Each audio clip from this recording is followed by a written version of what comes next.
Guys, আমি তনুশ্রী। আমার নতুন ব্লগে তোমাদের সবাইকে স্বাগত।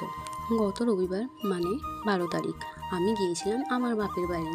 তাই সকালবেলা ঘুম থেকে উঠে প্যান্টগুলো খুব ভালোভাবে গুছিয়ে নিচ্ছিলাম, কারণ অনেকটা দূরে যেতে হবে। আর যেহেতু রবিবার, ট্রেনের তো লেট থাকবেই, আর আমাকে এখান থেকে 30 মিনিট গাড়িতে যেতে পড়ার জন্য আমি অন্য শাড়ি নিয়ে নিয়েছিলাম। আর আমি এটা পরবো রিসেপশনে। আর এটাকে আমি খুব ভালোভাবে গুছিয়ে প্যাকিং করে নিচ্ছি, প্লাস্টিকে আর কি চড়িয়ে নিচ্ছি, কারণ বাইরে বৃষ্টি পড়ছে। আর যদিও বা ব্যাগটা ভিজে যায়, আমার শাড়িটা ভালো থাকবে। আমি এখানে বিয়ের জন্য যা যা কিছু করবো সব ব্যাগের মধ্যে নিয়ে নিয়েছি।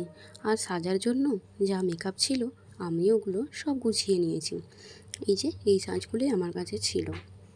রেডি হওয়ার জন্য আমি বেশি কিছু সাজিনি, কারণ আমি ওখানে গিয়ে রেডি হব। আর আমাকে 1.5 ঘন্টা যেতে লাগবে, আমার তো অবস্থা নাজেহাল হয়ে যাবে। আর দেখো আমি রাস্তায় বেরিয়ে পড়েছি। আর সামনে যে বাগানটা দেখতে পাচ্ছ, এটা হচ্ছে গোলাপ বাগান। আমার খুব ভালো লাগে, তাই তোমাদের সঙ্গে শেয়ার করি। রাস্তায় যেতে যেতে মা তারার মিষ্টি মুখটা দেখে আমার তো ভীষণ ভালো লাগছে, তাই তোমাদের সঙ্গে শেয়ার করলাম। আর এইসব কিছু দেখতে দেখতে আমি চলে এসেছিলাম বাগনানে।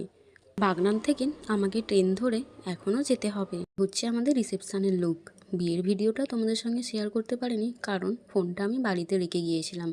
আর রিসেপশানে যাওয়ার জন্য আমাদের 3 জনের লেট হয়ে যায়। আমাদের 3 জনের নয়, আমার দাদা ভাইয়েদেরও লেট হয়ে যায়, তাই ট্রেন করে যাচ্ছিলাম।